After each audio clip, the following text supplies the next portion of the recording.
नमो तस्स भगवतो अरहतो सम्मा सम्बुद्धस्स।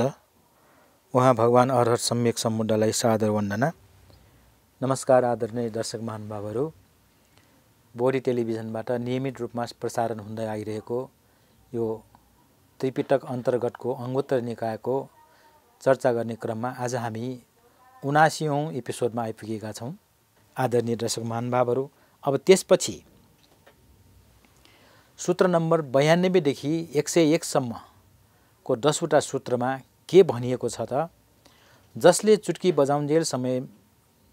बजाउन्जेलको समय मात्र भए पनि 10वटा अनुस्मृतिहरूको अभ्यास गर्छन् उसलाई ध्यानबाट अलग बसेको भनिन्न, बुद्धले सिकाए अनुसार गरेको भनिन्छ र राष्ट्रपिण्ड सित्तै खाएको ठहरिन्न। जबकि लामो समयसम्म जसले अभ्यास गर्छ उसलाई भन्ने नै के छ र भनेर भनिएको यो 10वटा सूत्रमा हामी पाउँछौँ। अब यहाँ कुरो आयो अनुस्मृति 10वटा के हुन्। हुन त दर्शक महानुभावहरू, यो अनुस्मृति 10वटाको बारेमा योभन्दा पहिलेका एपिसोडहरूमा यो समठ भावना, समठ ध्यान र विपස්සना ध्यानको प्रसङ्गमा मैले समठ ध्यान 40 प्रकारका छन् र त्यसमध्ये 10वटा अनुस्मृति छन् भन्ने कुरा पनि यहाँलाई निवेदन गरिसकेको थिएँ।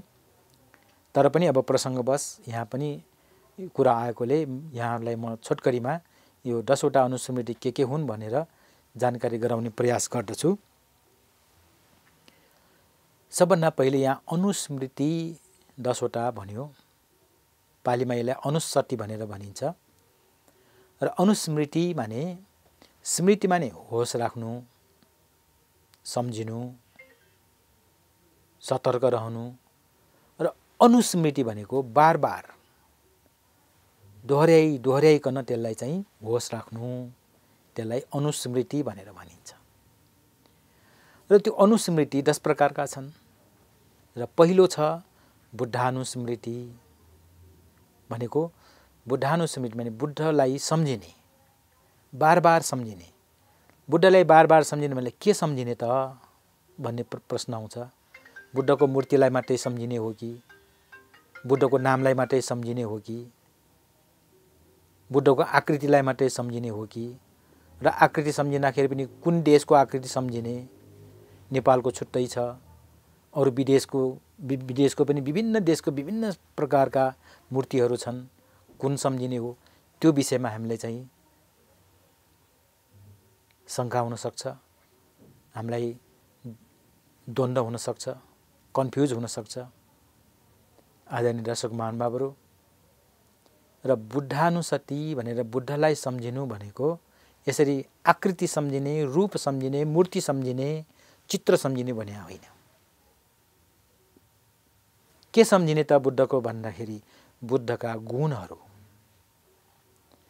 बुद्ध यहाँले थाहा पाइसक्नु भएको छ। बुद्ध भन्ने व्यक्ति कुनै एकजनामा मात्रै सीमित रहन्न।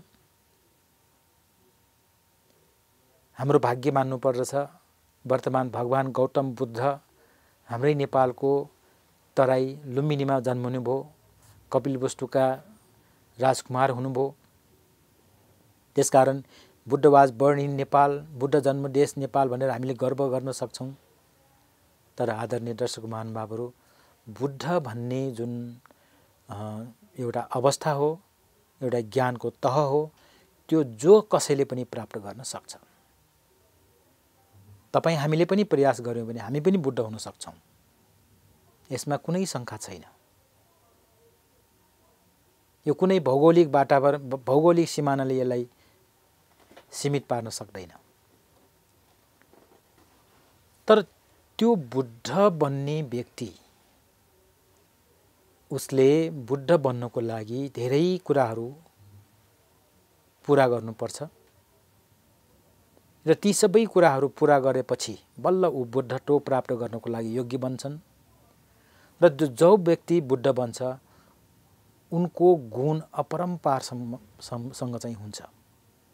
किन अपरम्पारसम्म चाहिँ उहाँको गुण हुन्छ त भन्दाखेरि उहाँले बुद्धत्व ज्ञान प्राप्त गर्नु भएर के गर्नुभयो त्यो कुरालाई हामीले चाहिँ ध्यान दिनुपर्छ। जो व्यक्ति बुद्ध भन्नुहुन्छ उनले यो संसारबाट पार हुन सक्ने, संसारबाट उत्तीर्ण हुन सक्ने ज्ञान प्राप्त गरिसकेको हुन्छ। त्यो गरेकोलाई नै बुद्ध भनिन्छ। त्यो ज्ञान प्राप्त भएको अथवा त्यो ज्ञान बोध गर्नु भएकोले नै उहाँलाई बुद्ध भनियो। अब त्यसरी आफैले त्यो ज्ञानलाई प्राप्त गर्ने व्यक्ति महापुरुषलाई बुद्ध जुन भनियो, अब उहाँले आफूले प्राप्त गरेको ज्ञानलाई आफूमा सीमित गरेर राख्नुहुन्न। उहाँले के गर्नुहुन्छ, आफूले थाहा पाएको ज्ञान सबैतिर सबैलाई मुक्त हस्तले चाहिँ बाँड्नुहुन्छ। को राजा, को रङ्क, को महाजन, को गरिब, को ठुलो जातको, को सानो जातको, कुनै भेदभाव बिना एकदम राम्रोसँग सबैलाई मुक्त हुने किसिमबाट चाहिँ उहाँले ज्ञान बाँड्नुहुन्छ। अब म छोटकरीमा मात्र यहाँलाई यो चर्चा गर्न गइरहेको छु। बुद्ध गुण 9 वटा मध्ये सबभन्दा पहिलो उहाँ अरहन्त हुनुहुन्छ। सम्मा सम्बुद्धो, सम्यक सम्बुद्ध, सम्यक रूपमा बुद्धत्व प्राप्त गर्नुभयो र सम्यक रूपमा बुद्धत्व प्राप्त जसले गर्नुहुन्छ उहाँले मात्रै अरूलाई सिकाउनुहुन्छ, अरूलाई धर्म देशना दिनुहुन्छ, अरूलाई मार्ग देखाउनुहुन्छ र त्यो बुद्धत्व ज्ञान प्राप्त गरेर आफूमा मात्रै सीमित राखेर अरूलाई नबान्नेलाई प्रत्येक बुद्ध भनिन्छ। र जो सम्यक सम्बुद्ध भएर बुद्धत्व ज्ञान आफैले हासिल गरेर अरूलाई पनि बाँड्नुहुन्छ, जस्तो हाम्रो गौतम बुद्धले चाहिँ बाँड्नु भएर कति अनन्त सङ्ख्यामा प्राणीहरू चाहिँ संसार दुःखबाट मुक्त भएका छन्। र त्यसरी ज्ञान बाँडेर त्यो ज्ञान सुनेर आफू पनि मुक्त हुने जुन छ उनीहरूलाई श्रावक बोधि, श्रावक बुद्ध भनिन्छ। त्यसकारण बुद्ध यहाँ बुद्ध गुणमा बुद्ध को हुनुहुन्छ त भन्दाखेरि सम्यक सम्बुद्ध। सम्यक सम्बुद्ध माने यथार्थ सम्यक रूपमा बुद्धत्व प्राप्त गर्नुभएको। दोस्रो गुण, पहिलो गुण अरहन्त, दोस्रो सम्यक सम्बुद्ध, तेस्रो विद्या र आचरणले सम्पन्न हुनुभएको, चौथो सुगतो, राम्रो बाटोमा लाग्नु भएको, राम्रो भएर राम्रो गरिकन उहाँ आउनुभएको, लोकविदु, लोकको बारेमा राम्रोसँग ज्ञाता। अब लोक भनेको के हो, संसार। संसार भनेको के हो, यो जन्म मृत्युको चाहिँ यो जुन चक्रमा परेका प्राणीहरू र त्यसलाई अझ हामीले बुझ्ने भाषामा भन्दाखेरि शरीर। यो शरीर के हो, नाम र रूप, चित्त र चेतसिक र त्यसपछि रूप। यसरी यी सबैको विषयवस्तुको राम्रो ज्ञाता भएको कारणले उहाँलाई लोकविदु भनियो। अर्को छ अनुत्तरो पुरुष दम्म सारथी। दमन गर्न गाह्रो व्यक्तिहरूलाई पनि दमन गर्न सक्ने अनुत्तर व्यक्ति। अनि अर्को सट्ठा देव मनुष्यानङ, देव र मनुष्यहरूको शास्ता अथवा गुरु। अनि बुद्ध जसले चतुर्य सत्य ज्ञानलाई आफैले प्राप्त माने हासिल गर्नुभयो। अनि भगवान माने भाग्यवान पनि भनिएको छ। अर्को कुरा, जसले आफूभित्रको राग द्वेष मोह, यी राग द्वेष मोह रूपी तृष्णालाई भग्न गरिसक्यो, त्यस्तोलाई भगवान भनिन्छ। आदरणीय दर्शक महानुभावहरू, अहिले हाम्रो चलन चल्तीमा व्यवहारमा विभिन्न प्रकारका भगवानका नामहरू, भगवानका रूपहरू पाउँछौँ।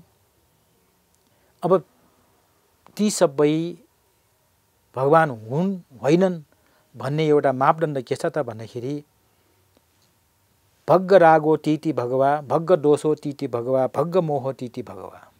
जसले रागलाई भस्म गरिसक्यो, जसले द्वेषलाई भग्न गरिसक्यो र जसले मोहलाई भग्न गरिसक्यो, त्यस्तोलाई भगवान भनिन्छ। त्यसकारण दर्शक महानुभावहरू, भगवान कसलाई भन्छ कसलाई भनिँदैन भन्ने कुरा यो एउटा राम्रो मापदण्ड हामीले पाएका छौँ।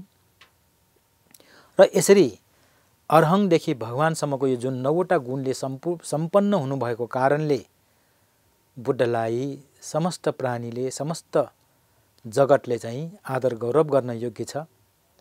र त्यो आदर गौरव गर्न योग्य गुणलाई चाहिँ बार बार स्मरण गर्नुलाई बुद्धानुस्मृति भनेर भनिन्छ। दोस्रो छ धर्मानुस्मृति अथवा धम्मानुसति। यसमा पनि धर्मलाई बार बार सम्झिने, बार बार होस पुर्याएर त्यसलाई अनुस्मरण गर्ने। अब यसमा पनि अब कुन धर्मलाई अनुस्मरण गर्ने भन्ने यहाँ प्रश्न उठ्न सक्छ, किनकि अहिलेको वर्तमान संसारमा सयौं थरी धर्मको नामहरू हामीले पाउँछौँ।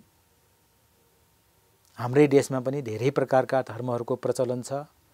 अब कुन धर्मलाई चाहिँ स्मरण गर्ने भन्ने यहाँ चाहिँ शङ्का उत्पन्न हुन्छ, जिज्ञासा उत्पन्न हुन सक्छ।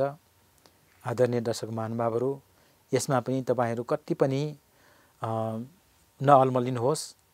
धर्म केलाई भनिन्छ राम्रोसँग बताइएको स्वाक्षात हो।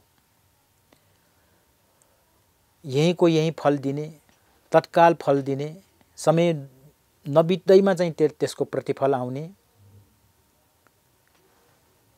र जुनसुकै माने जुन धर्म हो त्यसलाई अरूलाई पनि यहाँ आएर हेर्न आऊ भनेर एकदम खुलस्तसँग देखाउन सक्ने, त्यसमा कुनै रहस्य छैन, कुनै गुरुमुष्टि छैन, त्यो गुरुले भनेपछि मात्रै हामीले सुन्ने भने त्यस्तो कुनै रहस्यवाद छैन। र त्यो धर्मलाई अपनाउँदाखेरि, त्यो धर्मलाई अवलम्बन गर्दाखेरि, त्यो धर्मको अनुसरण गर्दाखेरि त्यसले हामीलाई कहाँ लान्छ त, त्यसको गन्तव्य कहाँ हो त भन्दाखेरि दुःखमुक्त, विमुक्ति, मोक्ष, निर्वाणसम्म लाने। र अर्को कुरा, जो व्यक्तिसँग अलिकति मात्रै पनि विवेक बुद्धि ज्ञान छ भने उसले आफैले त्यसलाई चाहिँ अनुभूत गरेर लिन सक्ने। यसरी 6 प्रकारका गुणले युक्त भएको धर्मलाई धर्म भनिन्छ। पालीमा भनियो स्वाक्षातो भगवता धम्मो सन्दिठिको अकालिको एहिपस्सिको औपनेयिको पच्चटङ वेदितव्यो विन्युहिति। यसरी 6 प्रकारको 6वटा गुणले युक्त भएको जुनसुकै धर्म दर्शन पनि त्यसलाई धर्मको रूपमा चाहिँ लिएको छ, न कि कुनै सांप्रदायिक यो टाँचा लगाएको, सांप्रदायिक लेबल लगाएको, सांप्रदायिक नाम दिएको धर्मलाई यहाँ धर्म भनिएको होइन। आदरणीय दर्शक महानुभाव, यसरी 6वटा गुणले युक्त भएको धर्मलाई बार बार अनुस्मरण गर्नु पनि, त्यो पनि के त चुटकी बजाउन्जेल समयसम्म पनि त्यसलाई अनुस्मरण गर्न सक्यो भने त्यसले राम्रोसँग बुद्धले सिकाएको जस्तो सिकेको, ध्यानी र राष्ट्रपिण्ड सित्तै नखाएको भनेर भनिन्छ। लामो समयसम्म त्यसको अभ्यास गर्नेले भन्ने नै के छ र भनेर यसरी धर्मानुसतिलाई चाहिँ भनियो। तेस्रो छ सङ्घानुस्मृति अथवा सङ्घानुसति। अब यहाँ सङ्घानुसति पनि यही सङ्घलाई अनुस्मरण गर्नु भनेर शब्दको अर्थ हामीले बुझ्यौँ। र सङ्घको अनुस्मरण गर्नु भनेको के त, त्यहाँ पनि सङ्घको गुणलाई अनुस्मरण गर्नु। आदरणीय दर्शक महानुभाव, यहाँ पनि अब सङ्घ भनेर चाहिँ शब्द आउँदाखेरि कुन चाहिँ सङ्घ त? हाम्रो नेपालमा पनि हजारौं सङ्ख्यामा चाहिँ सङ्घहरू छन्, सङ्घ संस्था छन्। यहाँ सङ्घ भनेर त्यो विभिन्न सङ्घ संस्थालाई भन्न खोजिएको होइन। सङ्घ भनेर कसलाई भनिन्छ त? सङ्घको अर्थ समूह हो। तर कस्तो समूह त? जसले बुद्धले सिकाउनु भए अनुसार राम्ररी सिकेको छ, बुद्धले बताउनु भएको मार्गमा सिधा यताउति दायाँ बायाँ नगरिकन लागेको छ, जसले निर्वाणलाई चाहिँ पछ्याएर गइरहेको छ, जसको आचरण देखेर सबै मानिसले चाहिँ श्रद्धा गर्न सक्ने गरिकन चाहिँ आचरण गरेर राखेको छ, जसलाई आह्वान गरेर निमन्त्रणा गरेर दान दक्षिणा दिएर दुई हात जोडेर नमस्कार गर्न योग्य हुनुहुन्छ र यो पुण्य रूपी बिउ रोप्ने एउटा अनुपम क्षेत्रको रूपमा चाहिँ उहाँहरू हुनुहुन्छ। त्यस्तोलाई सङ्घ भनिएको छ, न कि त्यो विभिन्न प्रकारका सङ्घ संस्थाका सदस्यहरू अथवा विभिन्न प्रकारका सङ्घहरू सामाजिक सङ्घ संस्थाहरू भन्न खोजेको होइन। दर्शक महानुभावहरू, यो सङ्घ जुन पवित्र व्यक्तिहरूको समूह हो, जसले बुद्धको शिक्षालाई आजभन्दा 2500-2600 वर्ष अगाडिदेखि त्यसलाई गुरु शिष्य परम्पराबाट चाहिँ अहिलेसम्म टिकाइराख्न जसले चाहिँ योगदान दिनुभयो, जसले मेहनत गर्नुभयो, जसको यसमा चाहिँ अद्वितीय देन छ, त्यस्तोलाई सङ्घ भनिएको हो। र यसरी 9वटा गुणले सम्पन्न भएका सङ्घहरूलाई बार बार अनुस्मरण गर्नु पनि यो कुशल कर्म। जुन कर्म गर्दाखेरि चुटकी बजाउन्जेल समयसम्म मात्रै त्यो अनुस्मरण अनुसति बार बार स्मरण गर्दाखेरि उसलाई ध्यानी भनिन्छ, बुद्धले सिकाएअनुसार सिकेको भनिन्छ, राष्ट्रपिण्ड सिटै नखाएको ठहरिन्छ।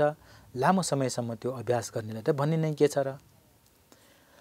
अर्को चौथोमा यो अनुसति चौथोमा चाहिँ शीलानुसति, शीललाई अनुस्मरण गर्नु, आफूले पालन गरेको जुन सदाचार राम्रो आचरण हो त्यसलाई मैले राम्रो आचरण गरिआएको छु, मैले कसैलाई हानि गरेको छैन, कसैको बिगारेको छैन, कसैको ठगेर खाएको छैन, कसैलाई अत्याचार अनाचार दुराचार भ्रष्टाचार गरेको छैन भनेर आफ्नो आचरणको शुद्धताप्रति त्यसलाई चाहिँ बार बार अनुस्मरण गर्नुलाई शीलानुसति भनिन्छ।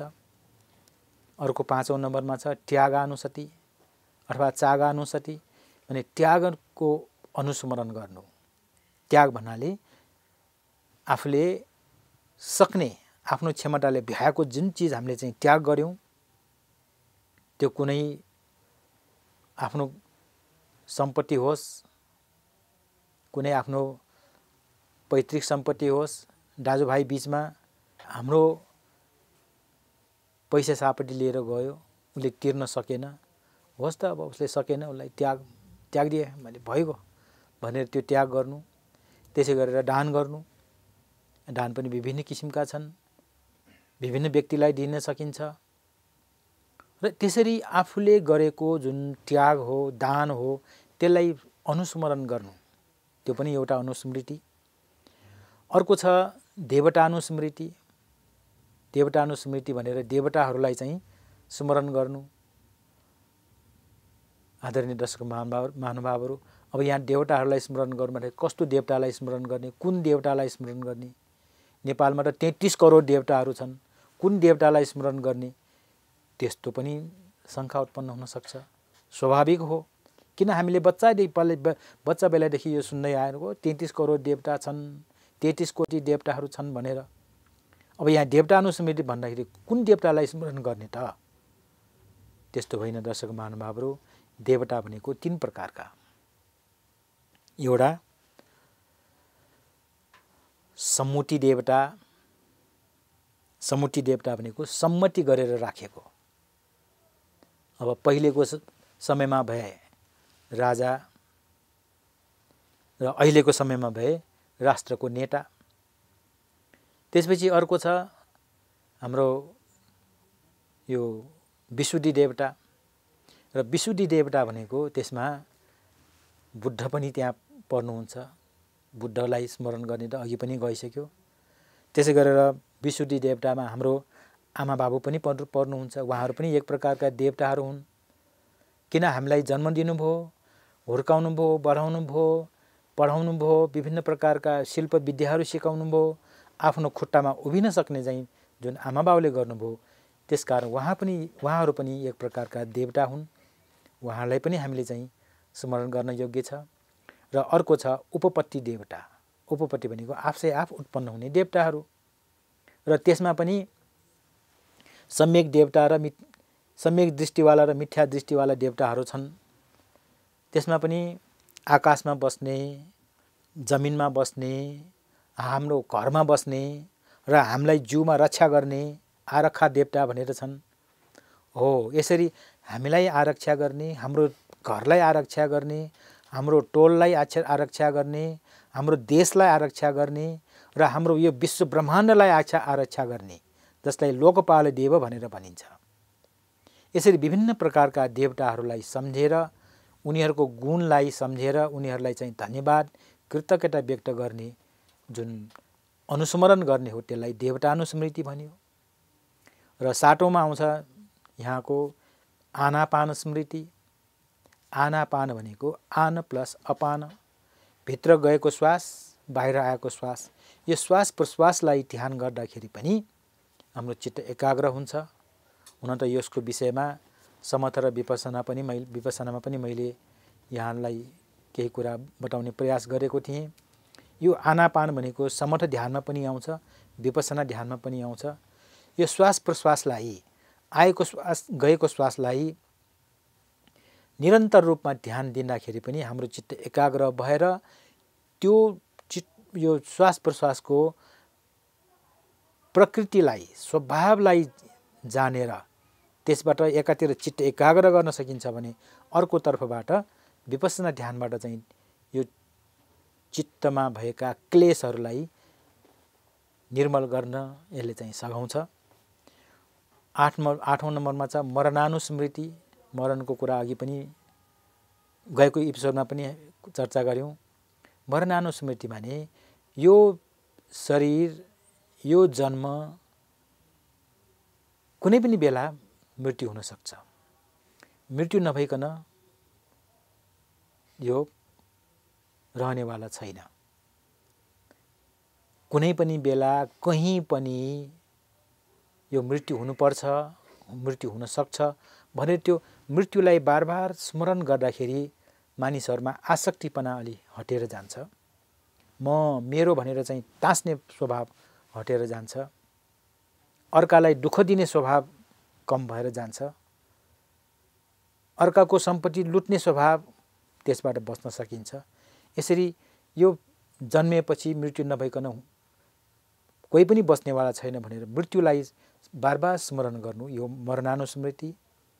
त्यस्तै गरेर 9 नम्बरमा कायानुस्मृति। यो शरीर के छ? यो हेर्दाखेरि पो यस्तो शरीर छ, बाहिरबाट चाहिँ एकदम रूप लावण्य छ भने छन्। त्यो रूप देखेर मोहित हुनेहरू कति छन्। तर यो बाहिरको यो जुन खोल, छाला एउटा चाहिँ हामीले चाहिँ काटिदिनुस् त, छाला एउटा निकालिदिनुस् त, त्यसभित्र के पाउँछौँ हामी?